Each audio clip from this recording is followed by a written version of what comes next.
takes a look at Ghostbusters, a film about three offbeat university parapsychologists who get involved in a bizarre line of work. Today in part one of a special two-part presentation, Brian Linehan travels to New York City and talks to the stars of Ghostbusters: Bill Murray, Dan Aykroyd, Sigourney Weaver, Harold Ramis, Rick Moranis, and producer-director Ivan Reitman. City Lights of the Movies will return with Dan Aykroyd and a scene from Ghostbusters right after this.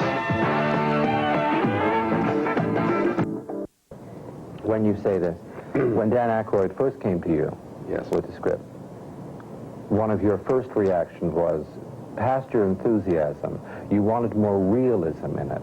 Can we assume that the first draft you read did not have the realism in it that you were looking for? Wait, it was impossible to make, amongst other things. It would have cost something like $150 million, if possible.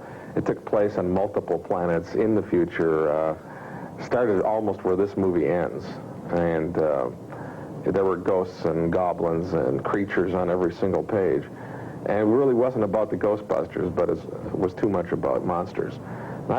Really, for me, it was going to be a comedy first, and a comedy about these three guys who go into business for themselves, and then do extraordinarily well. So we started from scratch, really, although some of the most wonderful things in Ghostbusters right now are things that were in that initial draft. It's just I retailored it, let's put it that way. They retailored it with my help.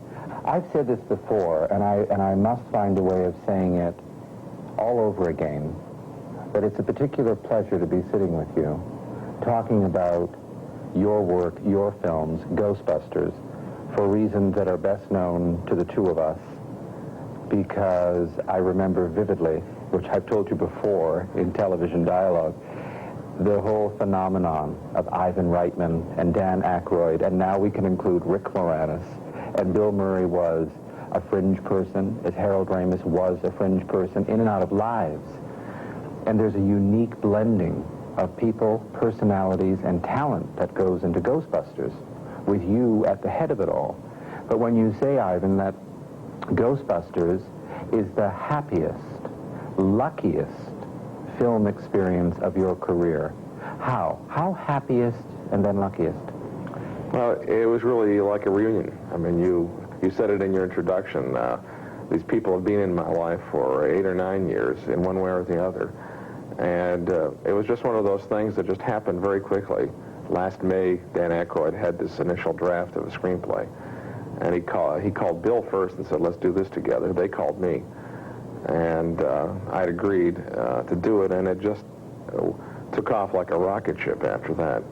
And even though it's by far the most expensive film and logistically complicated film that I've ever done, it just seemed to fall together. We had the greatest visual effects man, Richard Edlund, agreeing to do it. We found John DeCure by accident. He had just come back from Italy. He's a great production designer, did Cleopatra and Hello, Dolly, and was just the perfect man to create some of the visual splendor of this film. And everything just sort of happened that way.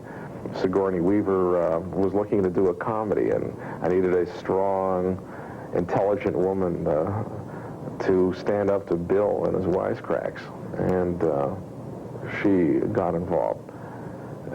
Same with Rick Moranis. We wrote a role for him opposite Sigourney, and he was available, and he joined it. I'd never worked with him before, and I wanted to because he's so talented. Thank you for Ghostbusters. Thank you. You're welcome.